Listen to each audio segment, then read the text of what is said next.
Ladies and gentlemen, thank you very much for having us here, and it's an honor and a privilege to speak in front of you and share some insights of what we believe from the UK we can transport across to Japan with regard to technology in the energy sector. My name is Jens Madrian. I am a board member, board officer for Reactive Technologies. And I have about 20 odd years in the energy business and industry spent in liberalized markets. So that's my home territory. Hence, I believe to be able to guide you to some extent where the journey may be going. Now, I think the similarities between the UK and Japan are manifold. We are both obviously islands. We have similar economies. Power grids are similarly structured.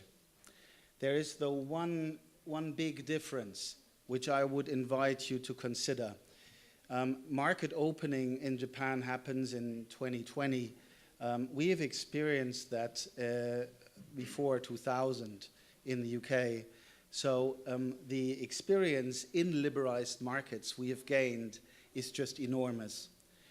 And as a consequence, the opportunity for Japan and Japanese companies to leapfrog and learn from these practices is enormous as well. And that just doesn't mean only the things which have been working, but also the things which were tested and didn't work. Now, Tom was mentioning a minute ago the change of the energy system, and it couldn't be portrayed any better than here. To the left, what you see is the traditional energy system. Everything was in good order, shall we say. Power was produced from large power stations, transmitted through the transmission and distribution grids to, let's call it, meter points. In the new world, this has fundamentally changed.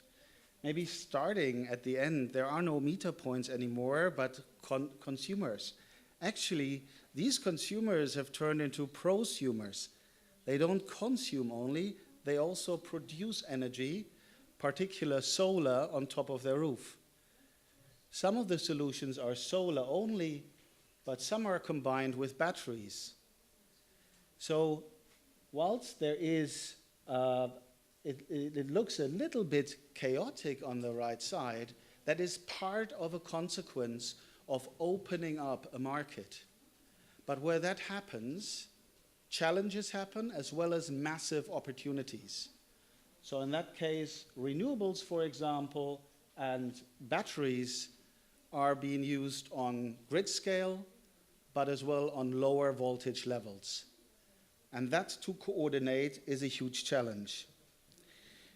Now, looking at the energy transition in the UK from a generation perspective, if we had been going back some years ago, let's put ourselves, let's say 10 years ago, no one would have predicted that development.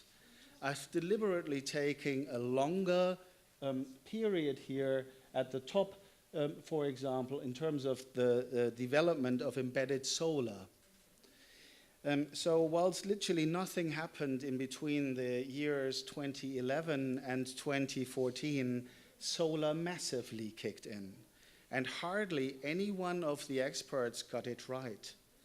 Now we are at a point where cost of solar can survive without subsidy, which even more enforces that trend. Now, at the other end, at the bottom part, you see flexible coal, gas, and hydro generation. Now, these are typical power plants which are built for lifetimes of 40, 50 years. And what you see in the beginning in 2011 are usually utilization levels, i.e. coverage of total demand, somewhere between 75 of 90%. And that was the picture, frankly, we would have seen decades before as well. But look how that has changed. There are still days where 80 to 90% of our generation comes from these sources, but there are also days where it's just 10%, where literally new gas-fired power stations are used to shave, basically, the loads rather than to support underlying base load. And this has given an additional spin by the fact that, that volatility has been additionally introduced to the system. So we are utilizing now power stations in a way they were never built for. Speaking a little bit about grids now and the impacts, because there are also some challenges as a consequence of the decarbonization and decentralization of energy. Fossil generation has produced a natural good in itself, which is called inertia. So for the non-technical people amongst ourselves, inertia brings stability to the grid. It makes the grid more resilient. With the reduction of fossil fuel power plants, as well as the increase in renewable generation, inertia in the grid system drops. And that makes it harder for the grid operator to keep the grids at the 50 hertz level, i.e. supply and demand in balance. Not only that, renewables are not quite as good to be forecastable as a gas-fired power station, for example, is. So you will always have a factor of, say, plus minus 20%, where your solar forecast or wind forecast will be off. Portfolio effects may help, but only to a certain extent. So not only that your grid gets more and more unstable by lesser power quality, your ability to forecast is also reducing. And thirdly, inertia in itself hasn't been able to be measured. So it is a little bit like that you are riding on a bike and with somewhat blindfolded eyes, and you know that there is somewhere out there a cliff edge, because you know how much generation comes on from the renewable side and how much is being turned down on the fossil fuel side. But ultimately, you don't exactly know how much inertia currently is in a system. And that can be quite costly for a grid operator to manage. Now, in these situations, grid operators are exposed to a double negative whammy in a way. So either you're in a situation where you have a lot of stability in the system and they don't know it, but still they have procured a lot of capacity, backup capacity, for a potential event. So in this best case, they have been rather inefficient in terms of their money spent. The other case is in a low inertia environment that they haven't procured substantial risk management, and as a consequence, risk a breakdown of the underlying system. Now, these commercial consequences can go pretty far, because if we have ultimately a brownout or a blackout of a system, it would lead to a substantial economic loss. Also, the cost of optimizing these flexibilities cost grid operators, not just in the UK, but everywhere across the world, substantial amounts of money. So the core question we need to ask ourselves is, aren't for problems which are now based on a completely transitional energy mix, do we need to have the same solutions for them which we've always had, or shouldn't we look out for new solutions? And here are two important points I would like to guide you on and leave with you. A lot of market designs are constructed on highly regulated grounds. They are mandatory in many ways. one step to a liberalized market is that these markets open up and you let technology deploy and explore where it can be deployed best.